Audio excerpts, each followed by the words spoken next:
9절이에요. 세 가지 용어가 집중적으로 나오죠. 다시 한번 읽어보면은 너희도 산 돌들로서 영적인 집으로 지어지고 예수 그리스도로 인하여 하나님께서 기뻐하실 영적인 제물들을 드리는 거룩한 제사장이 되느니라 그랬어요. 산 돌들이라는 용어가 나오고 영적인 집이 나오고 또 영적인 제물들이 나와요. 그리고 거룩한 제사장이라는 이름이 나와요.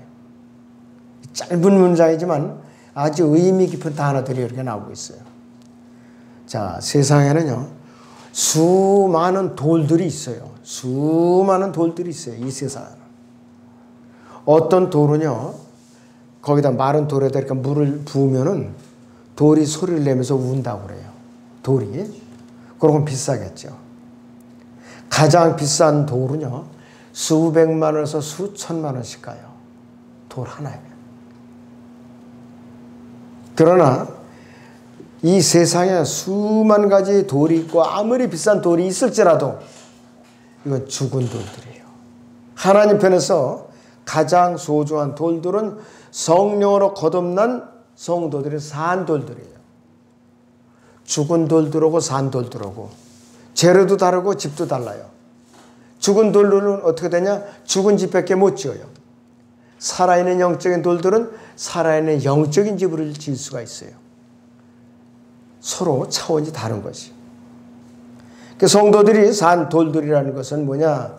영적인 집으로 현재 지어져 가고 있기 때문에 산 돌들이라고 부르는 것이에요. 이 영적인 집은 성령님을 몸 안에 모시고 있는 살아있는 집이기 때문에 휴고되는 그 순간까지 자라가고 있는 집이에요. 자라고 있어요, 몸이. 멈추고 있는 것이 아니라 했어요. 이 집이 살아있고 자라가고 있는 이유는 이 집을 지어 올리고 있는 우리가 산 돌들이기 때문에 그런 것이죠. 만약 우리가 죽은 돌이라면 이 집도 죽은 집이죠. 또 자라가고 있는 집이 될 수가 없어요. 세상에 아무리 의리어린 집을 지었을지라도 그것이 살아있는 집이라고 불릴 수가 없어요. 그러나 영적인 집은 세상에는 아무리 비싼 집과 비교가 안 돼요. 영적인 집은 뭐냐 이것이요. 하나님의 성전이요. 하나님의 집이에요. 바로. 하나님의 집. 하나님의 집하고 인간이 죽은 돌로 지어진 집하고 어떻게 비교가 되느냐 이것이요. 헤롯 성전이 46년에 걸쳐서 지어졌다고 그래요. 이 얼마나 위대한 성전입니까 하고 사람들이 자랑을 했는데 예수님께서 뭐라고 그랬어요? 이 집을 홀라, 이 성전을 홀라. 그러면 내가 사흘 만에 다시 지으리라 그랬잖아요. 비교가 안 되는 거야 아무래도. 자, 그래서 이 영적인 집은 거룩한 성전이기 때문에 하나님의 거처예요. 하나님의 거처라고 불려요. 에베소 2장 봅니다. 에베소서 2장 19절에서 22절을 보겠습니다.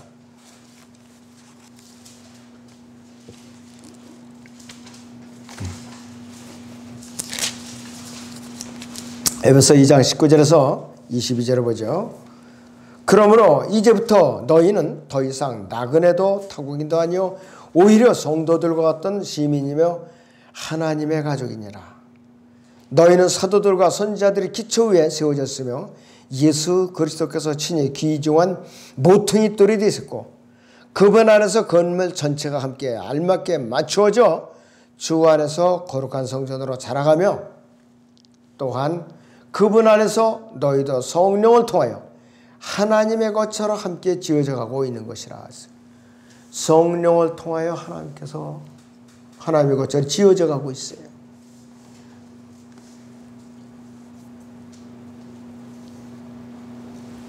이 영적인 집은 썩거나 낡아지거나 허물어질 염려가 없는 영원한 집이에요. 바로 영원한 집이라 이것이. 우리는 그 영원한 집에 재료를 쓰임받고 있어요. 지금 웬만한 집 벽돌이 밑에 빠지면 무너질 수가 있어요. 옛날에 집 같은 거는 흙벽돌을 찍어서 졌어요. 볏짚을 섞어가지고. 그러는 한 10년쯤 되면은 다 낡아가지고서 자꾸 허물어져요. 저도 옛날에 흙벽돌 많이 찍어봤어요. 흙벽돌은. 그러나 그 흙은 흙일 뿐이에요. 그보다 조금 나은 게 이제 돌로 다 짓기 시작했어요. 돌은 뭐냐? 숨을 안 쉬는 여기 죽은 재료에 불과한 것이. 하나님이 거처로서 거룩한 이 성전은 산돌이신 예수님께서 친히 모퉁이의 머릿돌이 되신 분이에요. 그리고 산돌들의 성도들은 이 모퉁이 돌에 알맞게 맞춰져서 지금 쌓아 올려져 가고 있는 중이에요. 그런데 이 기초가 뭐냐? 사도들과 선지자들의 기초 위에 지금 지어져 올라가고 있는 거예요. 이 거룩한 하나님의 거처를 짓는데 산돌이 모퉁이대로 되신 거예요. 예수님께서. 선지자들과 사도들이 기초가 되었고 성령으로 거듭난 이 성도들로 이루어진 산돌들로서 기초 위에 지어져 올라간다면은 얼마나 귀중한 재료들인가. 그러니까 소중한 집이 아닐 수가 없어요. 이 귀중한 모퉁이돌이요, 사람들로부터는 정령 버림받았던 돌이었던 것이에요. 갈보리 십자가 못 박혀 죽여버렸죠. 사람들이 십자가 못 박혀 계실 때에 네가 하나님의 아들이면 지금 내려와 보라. 그러면 내가 믿겠노라. 아하, 이 성전을 헐고 사흘 만에 짓는다고 큰 소리 치는 자요, 네가 하나님의 아들이면 내려와 보라. 그러면 우리가 믿겠노라. 이렇게 또 그 사람들이 빈정거렸어요. 조롱을 했어요. 자, 우리는 거룩한 성전으로서 자라가고 있어요. 산도들로서. 그리고 하나님께서 기뻐하실 영적인 제물을 드리는 거룩한 제사장이에요.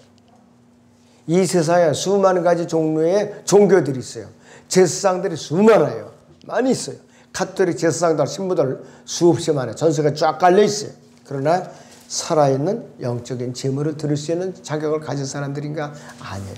죽은 제물을 드리는 죽은 제사장들이 전부. 자, 그래서 이 거룩한 성전은 자라가면서 지어져가고 있고 완성이 되면은 그것으로 모든 것이 끝나는 것이 아니에요. 모든 것이 끝나는 것이 아니라 우리는 또한 하나님께서 기뻐하실 영적인 제물을 드리는 제사장으로서 우리는 언제까지 가느냐? 영원까지 가는 거예요. 우리는 영원에서도 제사 드리는 거예요. 하나님 앞에. 자, 베드로는 우리가 제사장에 대해서 하나님께 드리는 영적인 제물들을 하나님께서 기뻐하신다 이렇게 이제 얘기하고 있어요. 하나님께서 기뻐하시지 않으면 그 제물은 아무리 드려도 소용이 없어요. 너무나도 우리는 소중한 존재들이라고 했어요. 우리가 드리는 이 영적인 제물들을 하나님께서 기뻐하시는 이유는 뭔가 이것이요. 예수 그리스도로 인하여 드려졌기 때문에요. 예수 그리스도에 의해서 드려졌기 때문에 기뻐하신다 이것이에요. 만약에 다른 이름으로 드려졌다, 하나님께서 받아주실까요? 야, 시어 터져, 냄새나다, 구역질난다, 꺼져! 이렇게 쫓아버려요. 받지도 않아요.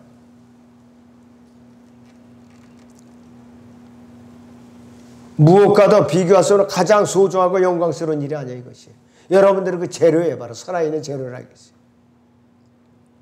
하나님께서 기뻐하실 영적인 제물들은 거듭난 성도들이 드리는, 문자적인 거듭난 성도들이 드리는 영적인 제물들이에요. 영적인 제물들 몇 가지가 있는데요. 자, 히브리서 13장을 봅니다. 히브리서 13장 15절 16절을 보죠.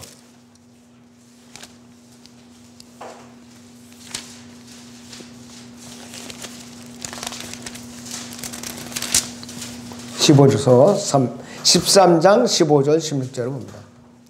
그러므로 우리도 그의 수치를 짊어져 진영 밖에 있는 그에게로 나가자.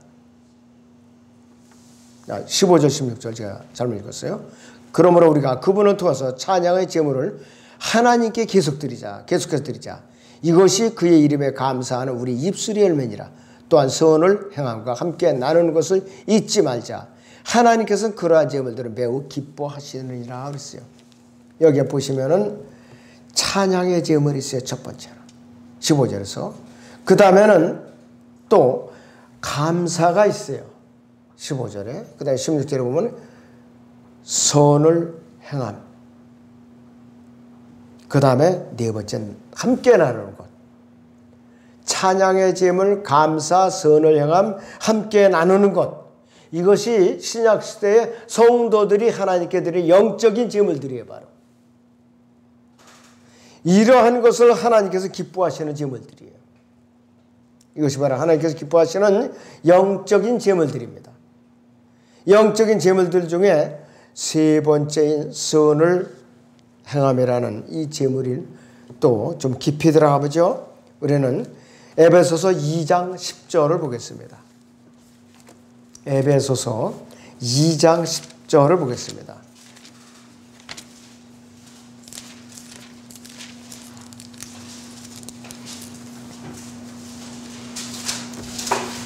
우리는 그분의 작품이니 그리스도 예수 안에서 선한 일들을 위하여 창조되었느니라. 이 일들은 하나님께서 미리 정하시어 우리로 그것들 가운데서 행하게 하려 하신 것이라 했습니다. 구원시킨 목적이 선한 일들을 위하여 행하게 하기 위해서 우리를 구원시키신 거라 이것이. 그런데 선을 행하는 이 선한 일들이 뭐냐 이것이. 이 선한 일들이 아까 오전에도 말씀드렸지만 에베소서 4장부터 에베소서 6장까지 전체가 선한 일들이에요. 그리스도인들이 실행에 옮겨야 할 선한 일들이 에베소 4장부터 6장까지 그 전체가 그리스도인들이 행할 선한 일들이에요. 바로 에베소 4장의 몇 구절만 좀 보겠습니다.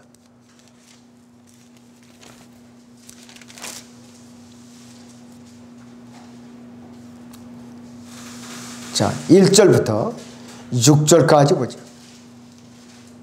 그러므로 주의 있을 내가 너희에게 권고하노니 너희가 부르심을 받아 그 부르심에 합당하게 행하되 모든 겸손과 온유와 오래 참음과 사랑 가운데서 서로 용납하고 화평이 띠안아서 성령의 하나됨을 지키도록 열심히 노력하라. 너희가 너희를 부르시는 한 소망 안에서 부르심을 받은 것처럼 한 몸과 한 분 성령이 계시니 한 분 주요 한 믿음이며 한 침례이고 한 분 하나님 곧 모든 것이 아버지시니 그분은 모든 것 위에 계시며 모든 것을 통하여 너희 모두 안에 계시느니라 그랬습니다. 일일이 다 선한 일들의 이것들. 11절부터 봅니다. 선한 일들을 맡은 직분들이 따로따로 있어요. 그가 어떤 사람들은 사도로, 어떤 사람들은 선지자로, 어떤 사람들은 복음 전도자로, 어떤 사람들은 목사와 교사로 있었으니 이는 성도들을 온전케 하며 섬기는 일을 하게 하고 그리스도의 몸을 세우게 하여 우리 모두가 믿음이 하나됨과 하나님이 아들들을 아는 지식이 하나됨에 도달하게 하고 온전한 사람에 대하여 그리스도의 충만하심에 장성하는 분량에까지 이르게 하라는 것이라 그랬어요. 은사로 주신 사람들을 말하는 것이. 그런데 로마서 12장에서는 비슷한 내용이 나오는데 또 거기는 방향이 다릅니다. 로마서 12장.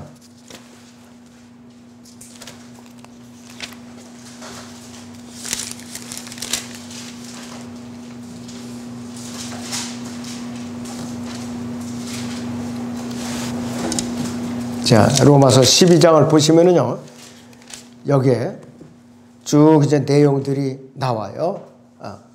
6절부터 그러므로 우리에게 주신 은혜에 따라 가진 은사들이 12장 6절, 로마서 12장 6절이요. 은사들이 다르니 예언이면 믿음의 분량대로 예언하고 또 섬기면 섬기는 일로 또 가르치는 자는 가르치는 말로 또 권면하는 자는 권면하는 일로 구제하는 자는 성실함으로 지도하는 자는 근면함으로 자비를 베푸는 자는 즐거움으로 할 것이라 그랬습니다. 교회에 주신 은사를 받은 사람들이고 에베소 4장에서는 은사 자체를 말하는 것이에요.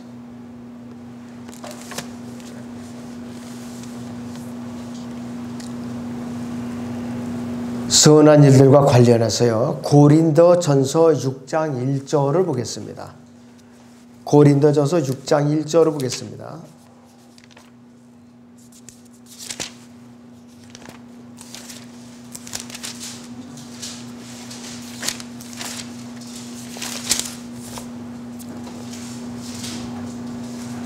고린도전서 4장 1절입니다.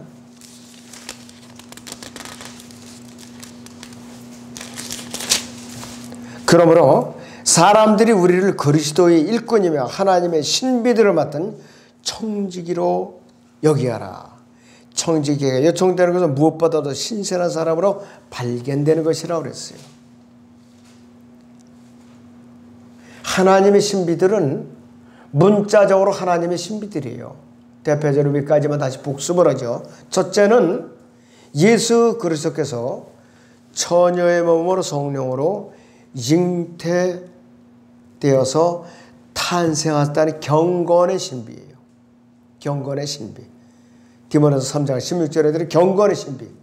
성령으로 처녀의 몸에서 잉태해서 탄생했다는 경건의 신비입니다. 두 번째는 구원받은 성도들 안에 예수님께서 성령으로 내주하신다는 신비예요. 골로새 1장 27절이에요. 그 다음에 세 번째는 유대인들과 이방인들이 예수 그리스도 안에서 한 몸을 이루는 위대한 신비예요. 에베소 5장 30절에서 32절입니다. 그 다음에 네 번째는 이스라엘의 완고해짐의 신비예요. 그래서 교회가 구원받게. 로마서 11장 25절입니다. 그 다음에 또 다섯 번째는 예수 그리스도께서 다시 오실 때 구원받은 성도들이, 구원받은 그리스도인들이 대환란 직전에 들림받는 휴거의 신비. 고린도서 15장 51절이나 데살로니가서 4장 14절 17절, 요한일서 3장 2절의 그 말씀이죠. 아까 공부했던 대로. 그 다음에 여섯 번째 신비는 적그리스도와 관련된 불법의 신비. 앞으로 나타나죠. 후 3년 반 때에. 데살로니가 후서 2장 7절입니다. 일곱 번째는 큰 바빌론 땅의 창녀들과 가증한 것들의 신비. 로마 카톨릭 체계를 말하는 것이요. 요한계시록 17장 5절에. 그래서 일곱 가지 신비가 자기가 교회 안에서 청직이라는 행세를 하려면 이것을 자세하게 가르칠 수 있는 실력을 갖춘 사람이어야 되고 성경적으로 분별을 할 수 있어야 돼요. 이것은. 그런데 이런 것을 가르쳐주지 않고 엉뚱하게 주기너머이나 주입시키고 사도신경이나 암송을 하게 하고 그런다면 그거는 진정한 청지기가 아니라 양의 탈을 쓴 늑대나 똑같은 사람이에요. 그래서 이 신비들은 문자 그대로 신비, 미스테리이기 때문에 논쟁할 필요도 없고 논쟁을 할 우리가 자격도 없어요. 우리 사람들에게는. 개혁성경에는 비밀이라고 번역되어 있죠. 비밀은 시크릿이에요. 공개하면 안 되는 거 모르게 돼 있어요. 그 다음 미스테리는 뭐냐? 글자 그대로 신비예요. 하나님께서 때가 되면은 갈망하는 사람들에게는 계시해 주시려고요. 알도록. 그것이 신비예요. 바로.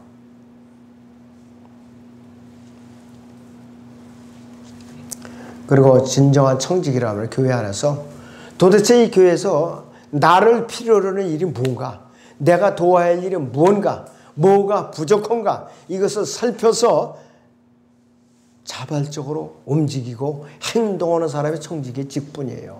그 청직의 직분이라 이것이. 청직이 직분을 받은 사람이 교회 안에도 여러 부류가 있죠. 시설 관리를 하는 사람의, 헌금을 관리하는 사람의, 또 담임 목사를 대신해서 행정을 대신해서 관청에 이제 드나드는 일을 대행해 주는 사람, 또 성도들이 병자들을 이제 그 아픈 성도를 이제 신방을 하는 그런 여러 지체들이 있어요. 큰 교회 같으면 그런 이제 집사들이 있어서 그걸 역할 분담을 하는 것이에요.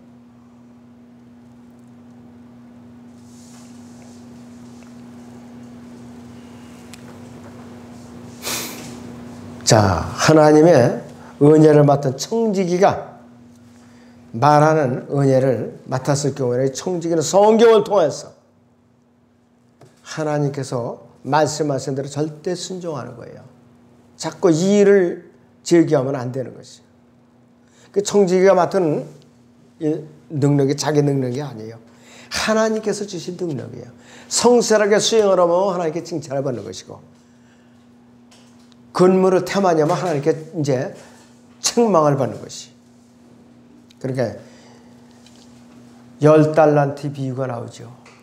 어떤 사람은 달란트 갖고 10달란트를 벌었어요. 그러니까 1달란트 땅에 묻었던 사람은 뺏어갖고 10달란트 가진 사람을 더 도와주셨죠. 제 역할을 못하면은 하나님께 그 직분조차도 휘수당하는 거라 이것이에요. 그럴 때는 사람의 능력으로 이끌어가는 것이 아니라 하나님께서 공급하신 능력으로 이끌어가야만 정말로 은혜롭게 잘 수행하는 청직이라고 칭찬받는 것이. 우리는 영적인 재물들을 예수 그리스도를 통해서 드립니다. 다른 이름으로 드리면 안 돼요. 하나님께서는 예수 그리스도로 인해서 그 재물들을 기뻐하셔요. 아론의 네 아들 있었어요. 아론의 네 아들 나답과 아비우. 그 다음에 또 두 아들이 있어서 나답과 아비우는 다른 불을 제단에 들이다가 하나님께서 불로 삼켜버리셨어요. 즉사하고 말았어요. 태워 죽고 말았어요.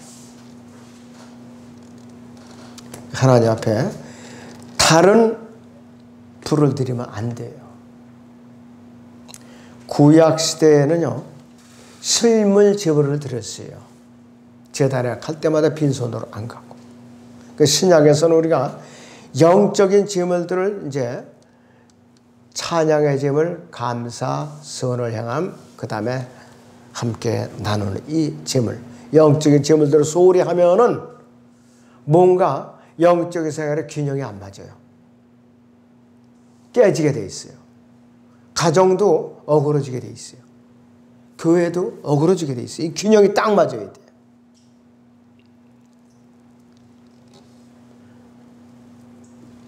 우리는 완벽할 수가 없죠. 몸의 구속을 받는 그 순간까지 기록된 성경에 초점을 맞추는 데 최선을 기울여야 돼요. 다른 방법이 없습니다. 그래서 그리스도의 심판석에 앞으로 우리가 서면은 어떻게 하나님께 내가 계산서를 내가 내밀 건가? 그래서 잘 준비하시기 바랍니다. 기도하겠습니다.